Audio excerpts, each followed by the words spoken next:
O Fundo Monetário Internacional, FMI. As novas instâncias internacionais, tais como o FMI, o Banco Mundial e o Banco de Colonização Internacional, a Bank of International Settlement, foram criados para estender a supremacia da economia do planeta inteiro. As contribuições que cada nação deve pagar anualmente são da ordem de bilhões. Se uma nação tiver problemas para pagar sua contribuição, são os operários os mais atingidos e que se ressentem do problema. Atualmente o FMI procura, sob a ordem dos banqueiros internacionais, os meios para controlar toda a economia mundial. O membro do Comitê dos 300 Harold Lever fez uma proposta conhecida pelo nome de Plano Dixley. Segundo o Plano Dixley, a política financeira e monetária dos Estados Unidos passaria, ao largo da lei, para o controle do FMI. Esse plano permitiria ao FMI reunir no Banco Mundial todos os bancos centrais das diferentes nações. Em 1982, os mais eminentes bancos de Wall Street e o governo dos Estados Unidos decidiram de comum acordo impor a cada país devedor as pesadas condições de reembolso que foram colocadas pela Kissinger Associates Inc. O conselho de direção é composto de Robert O. Anderson, magnata do petróleo e presidente do Instituto Aspen, do ex-secretário de Estado das Relações Exteriores de Thatcher, Lord Carrington e de Lord Howe of Epstein, diretor do Bank of England e do Banco S. G. Warburg. O FMI, o Federal Reserve Bank e o Bank of England devem assegurar o papel de polícia mundial para recuperar as dívidas. A América teve a ideia de colocar o FMI, conhecido pela sua intransigência, no centro de todas as negociações de dívidas. As condições do FMI foram elaboradas pelos representantes do FMI Irving Friedman, o que lhe valeu uma posição elevada no Citibank. Comentário sobre a situação atual. Rexroth, ministro atual da Economia da Alemanha, foi também, durante algum tempo, chefe do Citibank nesse país. Os capitais do Fundo Monetário Internacional, a FMI, representaram para os países uma espécie de isca. Quando as dificuldades de um país são detectadas, os especialistas do FMI mostram-lhe o que é preciso que seja absolutamente mudado. Eles declaram em seguida ao país endividado que se ele quiser mesmo obter qualquer crédito que seja de um banco estrangeiro, ele deve reduzir suas importações ao mínimo necessário. Ele deve também fazer baixar de forma drástica as despesas de Estado e principalmente frear todas as subvenções para a alimentação básica e outras concessões para as pessoas carentes. A condição sine qua non é sempre desvalorizar a moeda. E isto aparentemente para que as exportações fiquem mais baratas e se tornem, assim, mais competitivas no mercado mundial. Mas, na verdade, o preço das importações elevavam-se e as dívidas aumentavam. Este é o primeiro passo. O segundo consiste em obter do país que ele consinta em um vasto programa de conversão de dívidas. Era então que os bancos credores asseguravam-se da futura penhora sobre o país endividado. Eles contavam, além disso, com os pagamentos dos lucros e das amortizações. O FMI tornou-se a polícia econômica internacional dos grandes bancos privados. Um após outro, os países devem negociar as condições de reembolso com o FMI e os bancos do Grupo Dixley. Segundo informações do Banco Mundial, os bancos credores privados receberam de 1980 a 1986 o equivalente a 326 bilhões de dólares como pagamento de juros de 109 países devedores. No mesmo período, 332 bilhões de dólares foram reembolsados. Foi assim que as dívidas de 658 bilhões de dólares foram pagas, sendo que o montante original das dívidas era de 430 bilhões de dólares. Malgrado isso, os 109 países deviam ainda 882 bilhões de dólares aos bancos credores. Essa ação conjunta de lucros demasiado elevados e de valor de câmbio oscilante mergulha os países num emaranhado de dívidas magnificamente inestimáveis, que é lucrativa para os bancos. Resuma esse capítulo 43. O controle da informação. Já na época da Revolução Francesa, os iluminados da Baviera começaram a expandir sua propaganda nos círculos de leitura, para ganhar os leitores para seus desígnios. Mais tarde, no século XIX, quando os Rothschild retomaram o Banco da Inglaterra, eles serviram-se do jornal judeu Reuters com a mesma intenção subjacente. Assim, também, as edições de jornais alemães, como Wolf, e franceses, como Havas, tiveram como finalidade criar um monopólio internacional de informações. O CFR, a Council of Foreign Relations, e o RIA, a Royal Institute for International Affairs, foram criados pela Round Table para expandir a influência desta. O RIA já havia sido imaginado por Cecil Rhodes, homem de Estado, britânico, sul-africano e magnata do diamante, que desejava estender a dominação britânica ao mundo inteiro, mas sobretudo aos Estados Unidos. O Social Conditioning do RIA, já mencionado, é um meio de controlar as massas. Esse instituto formou o comandante John Howlin Hayes, técnico militar, que inaugurou, mais tarde, o Tavistock Institute for Human Relations em Sussex, na Inglaterra. O Tavistock Institute é o núcleo duro da conduta de guerra psicológica da Inglaterra. Como já mencionei, os métodos de Tavistock foram empregados na Inglaterra e também nos Estados Unidos para manipular as massas, servindo-se não somente da imprensa, mas também do rádio e do cinema. Podemos, no presente, qualificar esses métodos utilizados durante décadas de lavagem cerebral. O CRF é em parte responsável pela criação da ONU, que lhe serve de ferramenta para alcançar a nova ordem mundial, quer dizer, um governo mundial único. Segundo os dados do Spotlight e de outras fontes já mencionadas no decorrer deste livro, o CFR detém atualmente o controle total do governo dos Estados Unidos, em colaboração com a Comissão Trilateral. Assim também, os postos de dirigentes dos serviços de informação são todos ocupados por membros do CFR. Trata-se, entre outros, da Reuters, Associated Press, United Press, Wall Street Journal, Boston Globe, New York Times, Washington Post, ABC, NBC, CBS e RCA. A maior parte dos jornais internacionais utiliza as mesmas fontes. Os homólogos alemães do CFR são os Bilderberger e a Deutsche Gesellschaft für Auswärtige Politik, a Sociedade Alemã de Política Estrangeira, GAP. Por seu intermédio acrescentam-se, por exemplo, o Frankfurter Allgemeine, o Bild-Zeitung e Die Zeit. Existem certamente outros. Os membros do CFR, eles mesmos ligados ao RIA e ao Comitê dos 300, detêm também os postos-chave nos maiores trustes de energia, nos aparelhos militares e no governo dos Estados Unidos. Através da influência da Round Table, do Comitê dos 300, dos Bilderberger, do RIA e do Clube de Roma, a situação é válida também para a Europa. A Skull Bones, Ordem dos Illuminati, forma o círculo interior do CFR e inclui, por esse fato, outras mídias, Time Life, National Review, Minneapolis Star, Atlantic Monthly, Fortune, etc.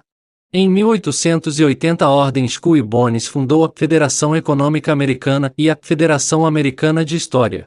No fim do século passado, a Skull Bones já tinha uma influência considerável sobre o sistema educativo e escolar. Timothy Dwight era presidente da Universidade de Yale e as universidades de Cornell e Johns Hopkins eram igualmente dirigidas por membros da Skull Bones.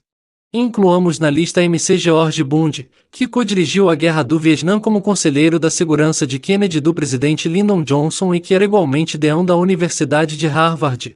Toda a informação que vai contra as diretrizes da Federação Americana de História, portanto, contra a Skull Bones, é banida do programa de ensino. Na Alemanha e em todos os outros países do mundo acontece a mesma coisa. Na Rússia e na SRDA, ensinou-se seguindo as diretrizes comunistas, ditas iluminadas, e nos países árabes ou judeus, seguindo os interesses destas nações. O mais importante para ele era educar o ser humano a não pensar, a não servir-se de seu discernimento e a não agir de uma maneira autônoma. No ano de 1946, a Rockefeller Foundation tinha investido $139 mil para dar uma versão oficial da Segunda Guerra Mundial que, de fato, dissimulava que o regime nazista tinha sido inteiramente edificado pelos banqueiros dos Estados Unidos. Um dos principais doadores foi a Standard Oil Corp., de Rockefeller. Na sua origem, a Ford Foundation foi fundada graças aos fundos da indústria de automóveis de Henry Ford. Mas finalmente, membros da Skull Bones infiltraram-se também nessa fundação e utilizaram seus bens para desviar o sistema escolar e embrutecer o público. O sistema escolar atual das nações ocidentais está igualmente controlado pelos Illuminati e suas ramificações. A maior parte dos organismos que editam os livros escolares são indiretamente financiados pelos Illuminati.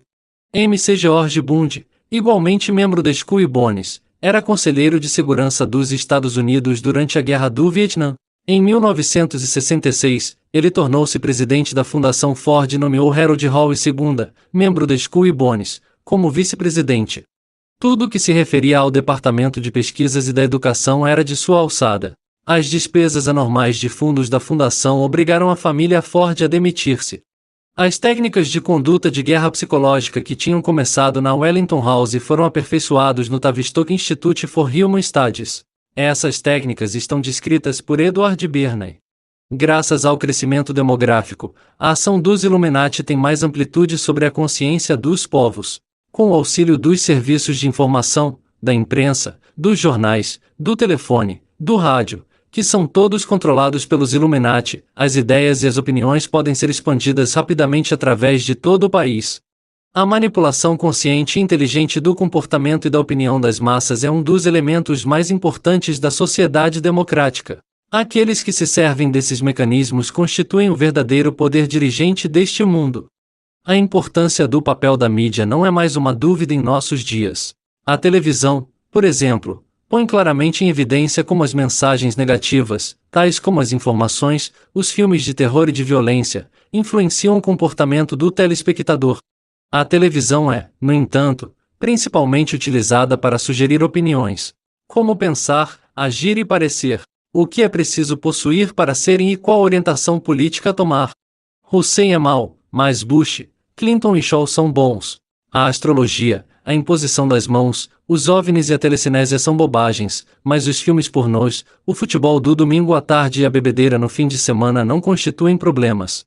Somente poucas pessoas ousam afirmar que pensam ao contrário, pela única razão que arriscariam ser ridicularizadas por outros que sofreram uma lavagem cerebral. A que o leitor perdoe a minha maneira brutal de exprimir-me, mas para mim é difícil empregar uma expressão menos decisiva, pois as massas são manipuladas há décadas, e minhas pesquisas revelaram-me coisas terrificantes a esse respeito. O fato é que, em nossos dias, somos ridicularizados ou olhados de través quando se tem uma opinião própria que vai contra a corrente, enquanto que na verdade deveriam felicitar-nos. A semente cresce. Outro exemplo encontra-se no cinema onde uma imagem, por exemplo, uma garrafa de Coca-Cola, é sobreposta na tela graças a uma técnica especial. O olho não percebe a imagem, mas está captada pelo subconsciente a fim de que sejamos incitados ao consumo. É o que se denomina mensagem subliminar.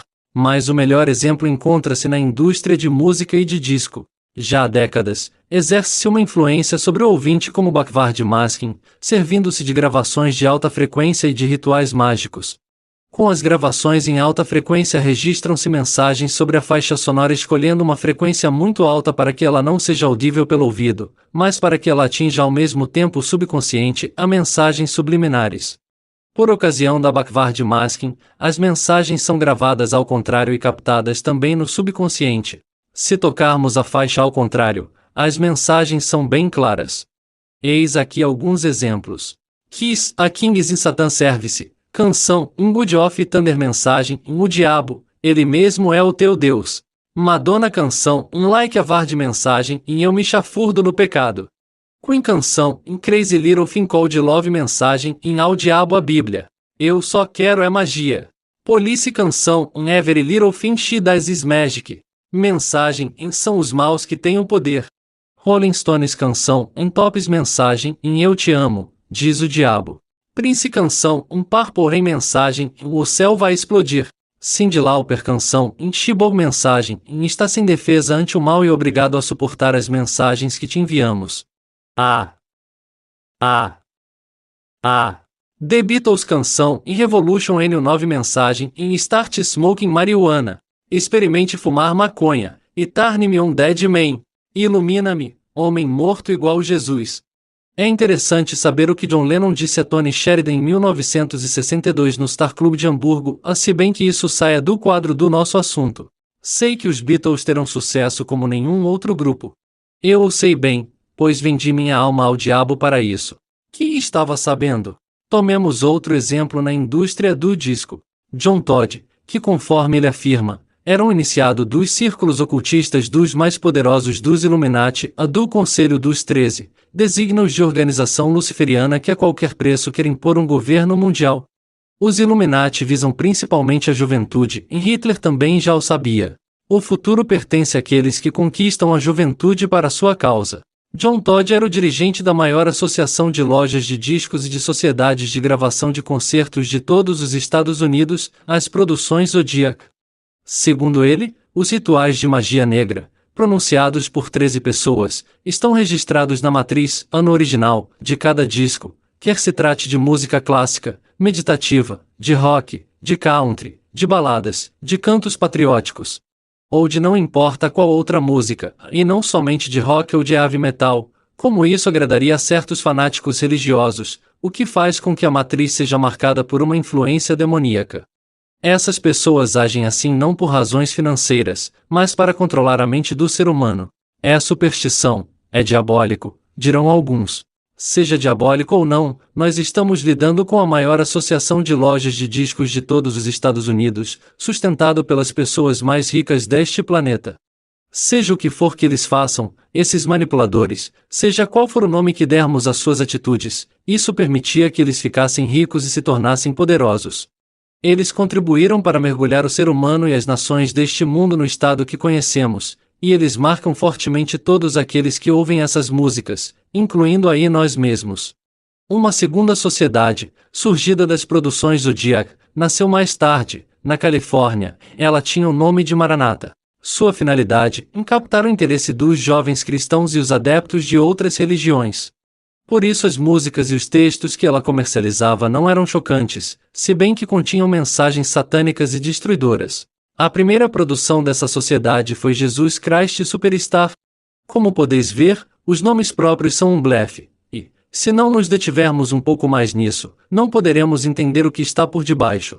Que eles utilizem mensagens satânicas ou mensagens para instigar ao consumo, pouco importa. Mas o fato é que esses seres humanos, e existem muitos, agem contra o livre-arbítrio de outros. Mas existem meios de proteger-se e de não se deixar pegar. Na realidade, o ser humano ainda possui a liberdade de escolher a música que ele quer ouvir. A mídia é visivelmente um dos principais instrumentos que mantém os seres humanos na tolice da ignorância. É a razão pela qual quase ninguém está a par das verdadeiras dissimulações da política, da economia e da religião. Nós não sabemos muita coisa sobre a gênese do ser humano e sobre a nossa verdadeira origem, sobre a estrutura da nossa Terra, em particular sobre o interior do planeta, sobre o estado real da Lua e de Marte, sobre o verdadeiro programa espacial, sobre a energia livre, sobre os procedimentos naturais para curar, sobre a cura espiritual, sobre a verdadeira vida de Jesus, sobre os corpos sutis do ser humano, a alma e sua aura, sobre seu campo magnético, ou Merkaba, e sobre os extraterrestres e sua tecnologia. Como pudestes notar, não existe 0,1% de alemães que estejam a par das construções de naves voadoras em seu próprio país. Refleti seriamente sobre tudo isso. Citarei um trecho do livro de Asimov, UFO, Die Contact a OVNIs, o contato, para explicar por quais razões a mídia continua a desacreditar os OVNIs. O número de objetos percebidos não cessava de aumentar, acreditava-se que a invasão dos OVNIs não iria acabar. Só no mês de junho de 1952 a Força Aérea dos Estados Unidos assinalou 250 objetos voadores. O projeto de pesquisa de OVNIs Blue Book da Força Aérea contava então em seus dossiês mais de 2.000 objetos percebidos, dos quais 25% estavam classificados na categoria desconhecidos. O fenômeno havia pois tomado uma extensão que se revelaria interessante para outros serviços. O poderoso Serviço Secreto dos Estados Unidos, que tem má fama, cito a CIA, a Serviço Central de Informações, imiscuiu-se já em setembro no inquérito oficial para verificar se essas naves voadoras ameaçavam a segurança do Estado e para saber se deveria fazer-se uma busca e investigações apropriadas. O presidente Jimmy Carter fez conhecer em 1977 toda uma série de documentos da CIA dessa época, a ver UFOs, da IBVase, a OVNIs, as provas. Em 11 de setembro de 1952, Shadwell, comandante-chefe das Forças Aéreas e vice-diretor do Departamento Científico da CIA, relatou ao diretor da CIA que um sistema de detecção longínquo havia sido criado em escala mundial e que todas as grandes bases da Força Aérea haviam recebido a ordem de apanhar os objetos voadores não identificados. A existência de discos voadores acarreta dois perigos. O primeiro é o efeito psicológico que eles têm sobre as massas, o segundo trata-se do espaço aéreo dos Estados Unidos, que eles tornam vulnerável. Nós recomendamos, sob o ponto de vista prático, elaborar as diretrizes nacionais para determinar o que pode ser dito publicamente a respeito desses fenômenos. A CIA, baseando-se em novos programas de pesquisa, deve desenvolver uma política de informação ao público e recomendá-la ao Conselho de Segurança Nacional para minimizar os riscos de um pânico. Isso era o mesmo que, usando as palavras do comandante Choice, recorrer a uma censura astuciosa e impiedosa para tirar do ser humano toda a crença a respeito dos OVNIs. É com essa finalidade que a CIA organizou uma reunião no Pentágono com os representantes da Força Aérea e com os cientistas, a fim de analisar em segredo as provas relativas aos OVNIs. Essa reunião aconteceu de 14 a 18 de janeiro de 1953 sob a direção do Dr. H.P. Robertson da Universidade da Califórnia, de onde provém o nome de Robertson Panel. O momento da reunião havia sido muito bem escolhido. No princípio de novembro um novo presidente republicano havia sido eleito, o general Dwight D. Eisenhower. No fim de janeiro, Eisenhower deveria prestar juramento. Tratava-se de propor ao presidente uma nova política que teria sucesso. Em 18 de novembro, o diretor da CIA, o almirante Roscoe Lencoteter, já havia declarado, numa circular referindo-se à inauguração do novo presidente, a propósito dos OVNIs. Os motivos e as reais intenções desses visitantes nos são totalmente desconhecidos. Precisamos velar, em primeiro lugar, pela segurança nacional. Os voos de reconhecimento dessas naves aumentaram espantosamente da primavera até este outono, o que nos faz temer novas intervenções. Por essas razões e também por motivos nacionais e tecnológicos evidentes, é preciso ainda, a todo custo, impedir o pânico. A Comissão de Investigação do Majestic 12 opta em unanimidade para que a nova administração prossiga, sem interrupção, com sérias medidas de segurança. No último dia, a comissão votou um programa de educação destinado ao público que deve pleitear duas finalidades principais, com a participação de todos os serviços relativos ao governo: a instrução e a banalização. A banalização visa a diminuição do interesse do público com relação aos discos voadores por intermédio da televisão, de filmes e de artigos. Os pretextos são fornecidos por acontecimentos reais que geram a confusão, mas que são explicados depois do acontecido. Assim como ocorre nos casos de magia, as pessoas tornam-se menos interessadas uma vez que o enigma foi resolvido. A comissão decretou que as autoridades de segurança do Estado devem imediatamente fazer o necessário para tirar desses objetos voadores não identificados o status especial que eles possuem e também a aura de mistério que os envolve. Nós recebemos a ordem de colaborar com uma campanha nacional de banalização, explicou o porta-voz da Força Aérea, Albert M. Schopp, publicar artigos nos jornais e promover entrevistas que ridicularizem os relatórios escritos sobre os OVNIs. O comandante Ruppelt adicionou: "Isso não é o pior. Intimaram-nos a guardar segredo sobre o que poderíamos ver ou, se uma revelação chegasse a público, encontrar uma explicação natural para o fenômeno, em fazer que se acreditasse tratar-se de balões, sondas, meteoros, nuvens, testemunhas falsas, etc. Deveríamos em todo caso, tudo fazer para que não se falasse mais nisso. Se uma explicação nos faltasse, só nos restaria ridicularizar as testemunhas." Nos meses seguintes, Schopp e Ruppelt pediram demissão da Força Aérea. Essa política da CIA que visava a banalizar ou a ridicularizar o assunto dos OVNIs foi realizada com muito sucesso. Medimos a amplitude desse sucesso pela carta aberta da Associação Justiça para o Pessoal Militar JPM, de 4 de setembro de 1987, enviada ao presidente dos Estados Unidos dessa época, Ronald Reagan. A campanha nacional de banalização dos OVNIs, ordenada pela CIA em 1953, fez editar livros e infiltrou a imprensa com centenas de artigos, servindo-se de falsos contatos com os OVNIs e de embustes evidentes para ridicularizar o assunto dos OVNIs. Agentes da CIA infiltraram-se, e isso acontece até hoje, nos grupos civis de pesquisa sobre os OVNIs, os mais importantes, impulsionando-os a encontrar outras explicações ou tornando-os ridículos por meio de manipulações apropriadas. Essa política de maquiagem ultrapassou as esperanças da CIA graças às manipulações brilhantes com que ficou provado pela imprensa nessa campanha de difamação. Com medo de ser colocada no pelourinho, a imprensa apenas mostrou-se crédula em faces tomadas de posição oficiais. O comandante da OTAN Hans C. Peterson explicou os motivos pelos quais se guarda tanto segredo. Ele escreveu: 1. O sistema monetário desmoronaria, nenhum poder o aceitaria. 2. As religiões não teriam mais a chefia. pois a verdade é muito mais simples do que aquela que é ensinada nas igrejas. As igrejas e seus dirigentes perderiam então seu poder e sua influência. Nenhuma igreja deseja isso. 3. Nós conheceríamos uma nova fonte de energia que não poluísse e tomaria o lugar das fontes de energia que utilizamos hoje. Mas as multinacionais do petróleo, o lobby atômico, etc. perderiam seus compradores e, portanto, seu poder. Conhecendo a amplitude de seu controle, sabe-se de que adversário se trata. 4. Nossos políticos reconheceriam por si mesmos, assim como os seres humanos da Terra, que eles são todos uma única humanidade e que as fronteiras nada mais significam, que elas são apenas o resquício de um passado inoportuno. Quem teria ainda confiança em nossos dirigentes políticos, se ficasse revelado que eles nos enganaram durante décadas para manter seu poder? Matthias Brockers, do jornal berlinense Tais, resumiu muito precisamente em sua reportagem sobre a Conferência dos OVNIs em Frankfurt em 1990. Nos dias de hoje, como antigamente, os governos do mundo não têm nenhum interesse, se eles querem manter-se em seu lugar, em reconhecer a presença de uma autoridade cósmica que lhes é espiritual e tecnologicamente superior.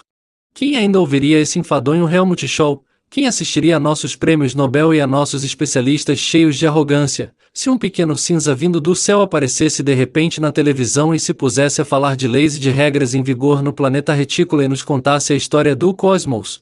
Ninguém. É por isso que os OVNIs serão, futuramente também, colocados na mesma conotação que o monstro do Lago Ness. A existência dos extraterrestres é subversiva e não permite mais subterfúgios. Ela transtorna tudo o que 2 milênios de ciência e de pesquisas sobre a evolução trouxeram de conhecimentos bem estabelecidos.